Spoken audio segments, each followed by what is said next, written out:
জাতীয় থেকে আন্তর্জাতিক, প্রান্তিক, জনপদ থেকে নগর চারপাশ, ঠিক কী ঘটছে এই মুহূর্তে এসব নিয়ে আয়োজন এখন চারদিক। পুরো আয়োজন জুড়ে সঙ্গে আছি আমি সাজিদ আরাফাত। ২১ আগস্ট গ্রেনেড হামলা মামলায় তারেক রহমান সহ সব আসামির খালাসের বিরুদ্ধে আপিল করেছে রাষ্ট্রপক্ষ। বুধবার সকালে অ্যাটর্নি জেনারেল কার্যালয় এই তথ্য নিশ্চিত করেছে। বিচারপতি এ.কে.এম. আসাদুজ্জামান ও বিচারপতি সৈয়দ এনায়েত হোসেনের হাইকোর্ট বেঞ্চ এর আগে ১ ডিসেম্বর তারেক রহমান সহ সব আসামিকে খালাস দিয়েছিলেন। ২০১৮ সালের ১০ অক্টোবর ঢাকার একটি আদালত গ্রেনেড হামলার ঘটনায় দায়ের করা দুটি মামলায় বিএনপির সাবেক স্বরাষ্ট্র প্রতিমন্ত্রী লুৎফুজ্জামান বাবর সহ ১৯ জনকে মৃত্যুদণ্ড দেন। বিএনপির ভারপ্রাপ্ত চেয়ারম্যান তারেক রহমান সহ ১৯ জনকে যাবজ্জীবন এবং ১১ জনকে বিভিন্ন মেয়াদে কারাদণ্ড দেয়া হয়। পরে হাইকোর্ট সব আসামিকে খালাস দেন। রায়ে হাইকোর্ট জানান, মামলাগুলোর বিচারিক আদালতের রায় অবৈধ, কারণ তা অবৈধ উপায়ে দেয়া হয়েছে। ২০০৪ সালের ২১ আগস্ট আওয়ামী লীগের সমাবেশে গ্রেনেড হামলায় ২৪ জন নিহত ও আরও প্রায় ৩০০ জন আহত হন।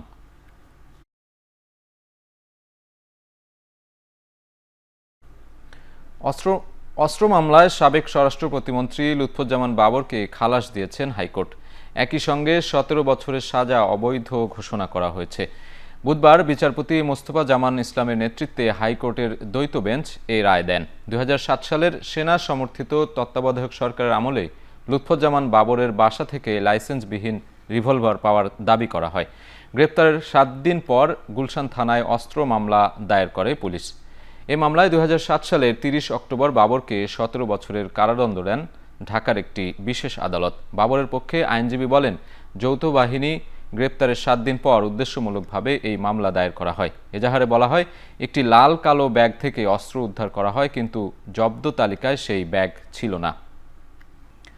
জুলাই অভ্যুত্থানে রাজধানীর মোহাম্মদপুর থানার হত্যা মামলায় সাবেক আইনমন্ত্রী আনিসুল হক ও সাবেক সংসদ সদস্য সাদেক খানকে ৩ দিন করে রিমান্ড আদেশ দিয়েছেন আদালত। এছাড়া যাত্রাবাড়ী থানার হত্যা মামলায় সাবেক মন্ত্রী দীপু মনি, হাসানুল হক ইনু, রাশেদ খান মেনন ও সাবেক আইজিপি চৌধুরী আবদুল্লাহ আল মামুনের ৪ দিনের রিমান্ড মঞ্জুর করা হয়। সকালে শুনানি শেষে এ আদেশ দেন ঢাকার মেট্রোপলিটন ম্যাজিস্ট্রেট শাহিন রেজার আদালত। একই আদালতে যাত্রাবাড়ী, মোহাম্মদপুর ও আদাবর থানার পৃথক ১৯টি মামলায় তাদের গ্রেপ্তার দেখানো হয়। রাষ্ট্রপক্ষের আইনজীবী অভিযোগ করেন, আওয়ামী লীগের নেতাদের আদালতে নেওয়া হলেই রাজনীতি থেকে ইস্তফা দেওয়ার দাবি করেন তারা। আন্দোলন দমনে তাদের ভূমিকা ছিল না, অথচ দেশবাসী দেখেছে কিভাবে তারা আন্দোলন দমন করেছে। সাদেক খানের বিরুদ্ধে ৩ দিনের রিমান্ড মঞ্জুর করা হয় এবং আনিসুল হকের বিরুদ্ধে 3 দিনের রিমান্ড এবং অন্যান্য যারা আছে দীপু মনি এবং ইনু মেনন তাদের বিরুদ্ধে 4 দিনের রিমান্ড মঞ্জুর করে বিজ্ঞ আদালত তাদেরকে তদন্তকারী কর্মকর্তার হেফাজতে প্রদান করেন। তারপরে তাদের আইনজীবীরা ছিল, তারাও রিমান্ডের বাতিল জামিনে প্রার্থনা করেন। উভয় পক্ষের বক্তব্য শোনার পর বিজ্ঞ আদালত এই আদেশ প্রদান করেন। কামাল আহমেদ মজুমদার বলছে যে আমি আর আওয়ামী লীগ করবো না, আওয়ামী লীগ করি না, জীবনও কোনদিন আওয়ামী লীগ করবো না। আর সাদেক খান বলছে যে আমি তো এমপি ছিলাম না, আমি আওয়ামী লীগ থেকে রাজনীতি দূরে ছিলাম। এইসব কথা বলে পার পাওয়া যাবে না। চট্টগ্রাম বন্দরের বহির্নোঙরে জাহাজে পণ্য গুদামজাত করে বাজারে কৃত্রিম সংকটের অভিযোগে অভিযান শুরু করেছে যৌথ বাহিনী। সকাল থেকে পণ্যবাহী বিভিন্ন জাহাজ পরিদর্শন করে নৌবাহিনী, কোস্টগার্ড ও চট্টগ্রাম বন্দর কর্তৃপক্ষ। সম্প্রতি রমজানকে কেন্দ্র করে গেল বছরের চাইতে বেশি ভোগ্যপণ্য আমদানি করা হয়। অভিযোগ উঠেছে, এসব পণ্য বাজারে একসাথে ঢুকলে দাম কমে যাবে এমন আশঙ্কায় লাইটার জাহাজকে ভাসমান গুদাম বানিয়ে রেখেছে কোনো কোনো ব্যবসায়ী। এরই প্রেক্ষিতে শুরু হয়েছে যৌথ অভিযান। এ সময় বেশ কয়েকটি জাহাজের পণ্য ও কাগজপত্র খতিয়ে দেখা হয়। বন্দর কর্তৃপক্ষ বলছে, লাইটারেজ জাহাজে অবৈধভাবে পণ্য মজুত ঠেকাতে ৭২ ঘন্টার মধ্যে বন্দর সীমা ত্যাগ করার নির্দেশ দেওয়া হয়েছে। তারপরেও কোনো অনিয়ম হচ্ছে কিনা তা খতিয়ে দেখতেই এই অভিযান।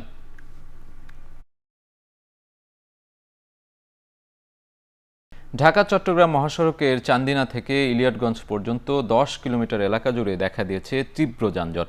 ভোগান্তিতে পড়েছেন যাত্রীরা। এ নিয়ে আরও জানাতে চান্দিনা থেকে যুক্ত হচ্ছেন আমাদের সহকর্মী মাসুদ আলম। মাসুদ, আপনি নিশ্চয়ই শুনতে পাচ্ছেন। দীর্ঘ এই যানজটের কারণ কি? পরিস্থিতি নিয়ন্ত্রণে ব্যবস্থা নেওয়া হচ্ছে কিনা, কি দেখছেন সেখানে জানাবেন আমাদের।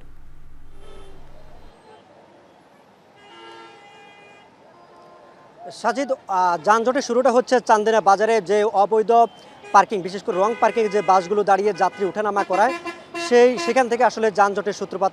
আমি এই যে ঢাকা চট্টগ্রাম মহাসড়কের চান্দিনা থেকে এই যানজটটি এখন আসলে চান্দিনার মাদাইয়া হয়ে ইলিয়টগঞ্জ পর্যন্ত পৌঁছেছে সেটি আসলে ধীরে ধীরে বাড়ছে। আমরা দেখছি যে এটা একেবারে তীব্র যানজটে পরিণত হয়েছে। প্রথমত আমরা দেখেছি যে ধীরে ধীরে একটু ধীরগতি ছিল যাত্রীবাহী পরিবহন এবং মালবাহী পরিবহনগুলোর, কিন্তু এখন দেখলাম যে একেবারে থমকে দাঁড়িয়েছে আসলে পরিবহনগুলো। আমরা এই যানজটের বিষয়ে আসলে হাইওয়ে কুমিল্লা রেঞ্জের যিনি পুলিশ সুপার রয়েছেন এবং এখানকার যিনি স্থানীয় হাইওয়ে থানার ওসি রয়েছেন তাদের সঙ্গে আমরা কথা বলেছি। তারা বলছেন যে দ্রুত যানজট নিরসনে তারা কাজ করবেন। তবে এখন পর্যন্ত আসলে আমরা পুলিশের তেমন কোনো তৎপরতা আমরা দেখিনি। কারণ হচ্ছে আমরা পুলিশকে ইনফর্ম করেছি, আমরা নিজেরাই করেছি, কিন্তু তারপরেও আসলে পুলিশ এখন পর্যন্ত যানজট নিরসনে কোনো উদ্যোগ গ্রহণ করেনি। এখনও আমরা দেখেছি যে চান্দিনা বা মহাসড়কের চান্দিনা যে দেবিদ্বারের প্রবেশের যে সড়কটি সেখানে আসলে মূলত এই যানজটের সূত্রপাত। এখানকার স্থানীয়রা বলছেন আসলে এই যে 5 আগস্টের পর থেকে মহাসড়কের যে অস্থিরতা, যানজট নিরসনে আসলে প্রশাসনের তেমন কোনো তৎপরতা নেই। যার কারণ হিসেবে আসলে এই যে এখনই যানজট, যখন ঈদযাত্রায় মানুষ আসলে বাড়ি ফিরবেন তখন কিন্তু সেটি আরও ভয়াবহ আকার ধারণ করবে বলে এখানকার যারা স্থানীয় রয়েছেন এবং যাত্রী রয়েছেন তারা আমাদেরকে জানিয়েছেন। তো এখন যে যানজট আমরা দেখেছি যে ঢাকা থেকে চট্টগ্রাম গামী পথেই কিন্তু আসলে সবচেয়ে বেশি যানজট। একই সঙ্গে চট্টগ্রাম থেকে ঢাকাগামীও কিছু খণ্ড খণ্ড জায়গায় কিন্তু যানজট রয়েছে। তবে সবচেয়ে ভয়াবহ পরিস্থিতি তৈরি হয়েছে আমরা ঢাকা থেকে চট্টগ্রামগামী, সেটি এখন আসলে দাউদকান্দি ইলিয়টগঞ্জ থেকে এই যে চান্দিনা পর্যন্ত প্রায় 5 থেকে 6 কিলোমিটার অতিক্রম করেছে যানজটের আকার। তবে সেটি আরও বাড়তে পারে, কারণ হচ্ছে যে এই যে মহাসড়ক এটি হচ্ছে অর্থনীতির লাইফলাইন খ্যাত এই যে বাংলাদেশের, সেটিতে আসলে ঘন্টায় মিনিটে হাজার হাজার গাড়ি আসলে চলাচল করে। এখানে হালকা একটু ধীরগতি দেখা দিলেই বা হালকা কোনো জট সৃষ্টি হলে আসলে দীর্ঘ যানজটে যানজট তৈরি হয়। তো পুলিশ প্রশাসন কথা বলেছেন তারা দ্রুত আসলে ঘটনাস্থলে এসে যানজট নিরসনে কাজ করবেন। তো সাজিদ ছিল যানজটের সবশেষ। সহকর্মী মাসুদ আলম জানাচ্ছিলেন ঢাকা চট্টগ্রাম মহাসড়কে যানজটের খবর। চলে যাচ্ছি পরের প্রসঙ্গে।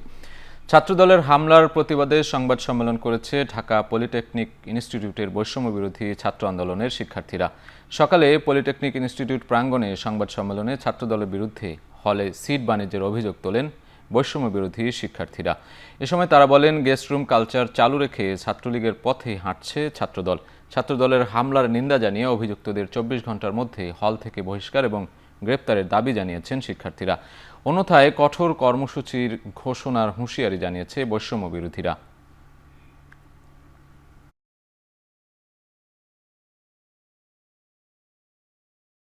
5 আগস্টের পরবর্তী সময়ে ছাত্রলীগ গিয়েছে যে পথে, ছাত্রদল যাচ্ছে একই পথে। প্রত্যেকটা ছাত্রলীগের নেতাকর্মীরা এবং যারা সদস্য ছিল এরা বর্তমানে আমরা দেখতে পাচ্ছি ক্যাম্পাসে ছাত্রদলের ছত্রছায়া আছে। আমাদের বৈষম্য ছাত্র আন্দোলনের সাথে আলোচনা করে 24 ঘন্টার আলটিমেটামের মধ্যে যদি বিচার এবং তাদের হল থেকে বহিষ্কার ও ছাত্রত্ব বাতিল না হয় তাহলে পরবর্তী কার্যক্রম ঘোষণা করে দেওয়া হবে।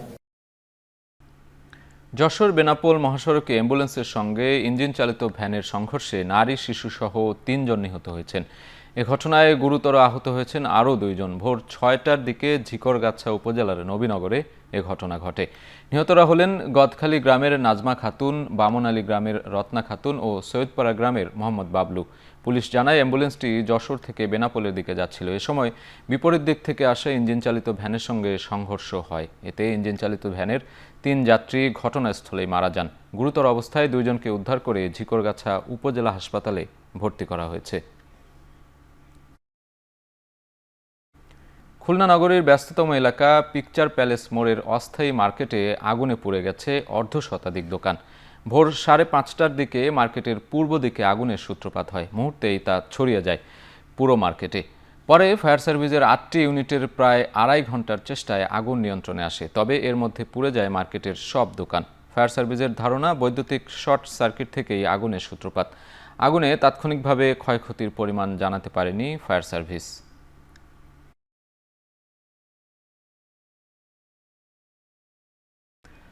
আন্তর্জাতিক প্রসঙ্গ। মহাকাশে 9 মাস আটকে থাকার পর পৃথিবীতে ফিরলেন 2 মার্কিন নভোচারী সুনি উইলিয়ামস ও বুচ উইলমোর। বায়ুমণ্ডলে তীব্র ঘর্ষণের মধ্য দিয়ে প্রবেশের পর 4টি প্যারাশুটের সাহায্যে অনেকটা ধীর গতিতে যুক্তরাষ্ট্রের ফ্লোরিডা উপকূলে আছড়ে পড়ে স্পেস এক্সের ড্রাগন ক্যাপসুল।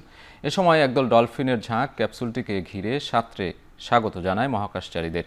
মোট 4 জন নভোচারী পৃথিবীতে ফিরেছেন এ যাত্রায়। গত বছরের জুনে মাত্র 8 দিনের জন্য মহাকাশ স্টেশনে গিয়েছিলেন বাজ উইলমোর ও সুনি উইলিয়ামস। পরীক্ষামূলক যে মহাকাশযানে চড়ে তারা পৌঁছেছিলেন সেটিতে কারিগরি ত্রুটির কারণে 9 মাস আটকে ছিলেন মহাকাশে। তাদের ফেরাতে চলতি সপ্তাহে 29 ঘন্টার যাত্রা শেষে নতুন ক্রু নিয়ে আন্তর্জাতিক মহাকাশ স্টেশনে পৌঁছায় ড্রাগন ক্যাপসুল।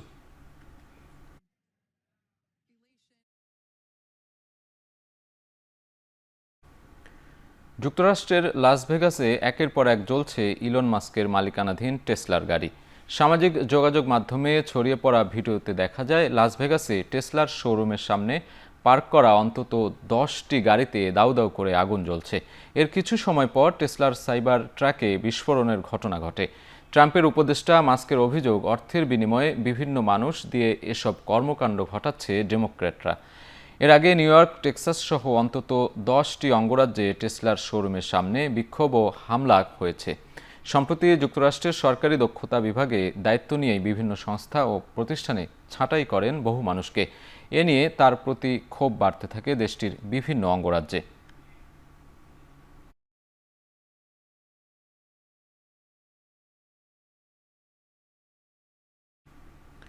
সীমান্তবর্তী কৌশলগত গুরুত্বপূর্ণ কুরস্ক অঞ্চলে প্রায় সব বসতি নিজেদের দখলে নেয়ার দাবি করেছে রাশিয়া। ট্রাম্প ও পুতিনের ফোনালাপের আগ মুহূর্তে এ অঞ্চলে হামলা জোরদার করে মস্কো। এছাড়া খার্কিভ, দোনেৎস্ক, জাপোরিঝিয়ায় ইউক্রেনীয় সেনা ও তাদের সামরিক স্থাপনা লক্ষ্য করে হামলা চালিয়েছে রুশ বাহিনী। ইউক্রেনের তেল স্থাপনা, বিমান ঘাঁটি ও অস্ত্রাগারে হামলা চালানোর দাবি করেছে রাশিয়ার প্রতিরক্ষা মন্ত্রণালয়। এদিকে ইউক্রেন বলছে গেল একদিনে রাশিয়ার 18টি আক্রমণ বেশ ভালোভাবে প্রতিহত করেছে তারা। বেশ কয়েকটি জায়গায় পাল্টা আক্রমণও চালিয়েছে ইউক্রেনীয় বাহিনী।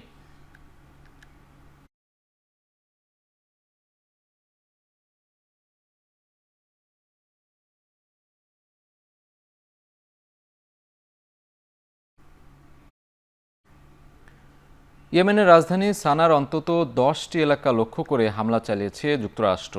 এতে শহরে বিভিন্ন স্থাপনা ও শিল্প কারখানার ব্যাপক ক্ষয়ক্ষতি হয়।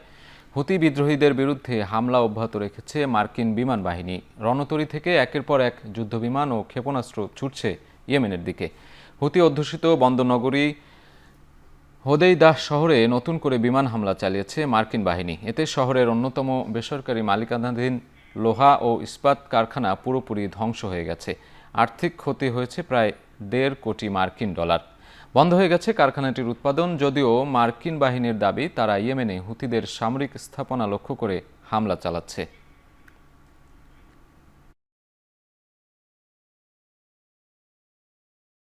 খেলার প্রসঙ্গ, এএফসি এশিয়ান কাপ বাছাই পর্বের তৃতীয় রাউন্ডের ম্যাচে ভারতের মুখোমুখি হবে Bangladesh.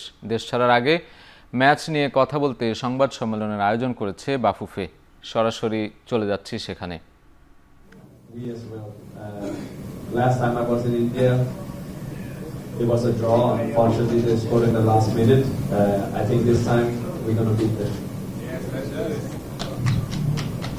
Thank you, Jamal. Now let's hear from Hamza Chaudhary.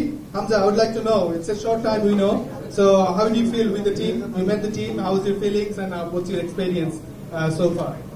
Assalamu alaikum everyone. Is it working?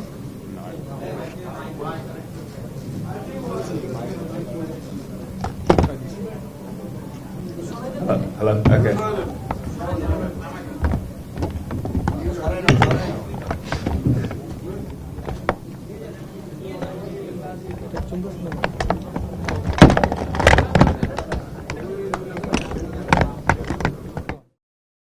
Welcome everyone.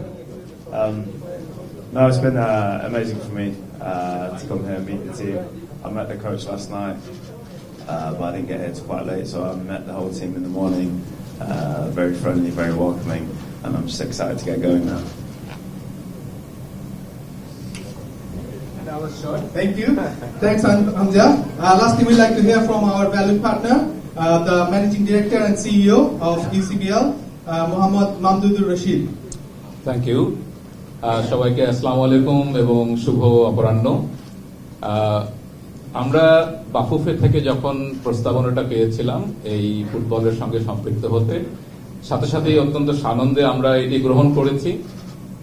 আমরা চাই যে বাংলাদেশের ফুটবলের যে অতীত গৌরব, যেটা আমরা কিছুটা হারিয়ে ফেলেছি অন্তর্বর্তী সময়ে, সেই গৌরবটা আবার ফিরে আসুক।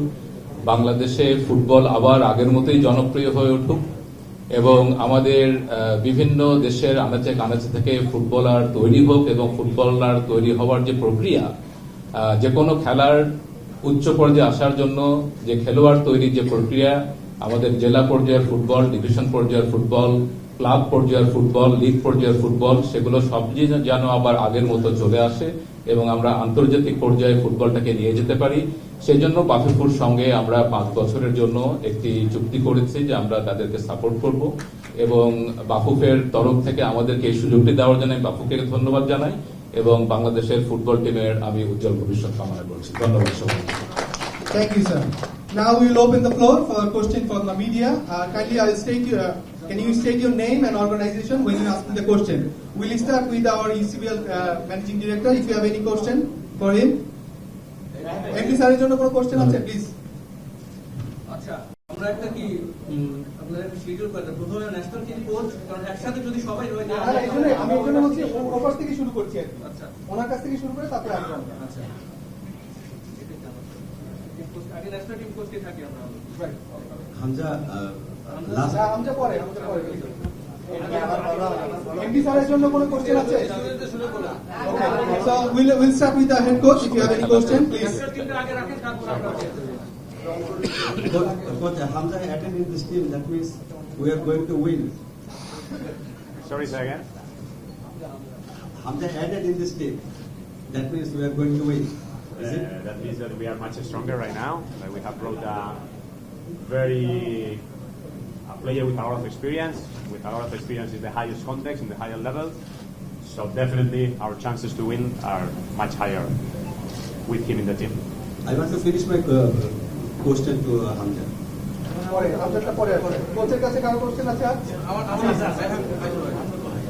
So, honorable coach, you just mentioned the change of the mentality. Actually, can you describe what is the change? And I think you are feeling the heat of a player just sitting beside you. So how do you want to change the mentality of the football team? It's more about now focusing more on the mentality of how to face the match. No? The first 2 weeks of the camp, or almost 3 weeks, has been more about how we want to prepare the game in regards of the game plan, especially, and in regards to ourselves, for our idea. Now, to me, is how we all get ready and work on our mentality to focus on how to beat them. So that is going to be there in our meetings, in the intensity of our practices, in how much we demand from ourselves to reach the match at the peak of the level of each one, to make sure and to convince ourselves that we can make it and that we can make history on the 25th in India. সরাসরি যুক্ত ছিলাম বাফুফে আয়োজিত সংবাদ সম্মেলনে। শেষ করছি এখন চারদিক। সঙ্গে থাকার জন্য ধন্যবাদ।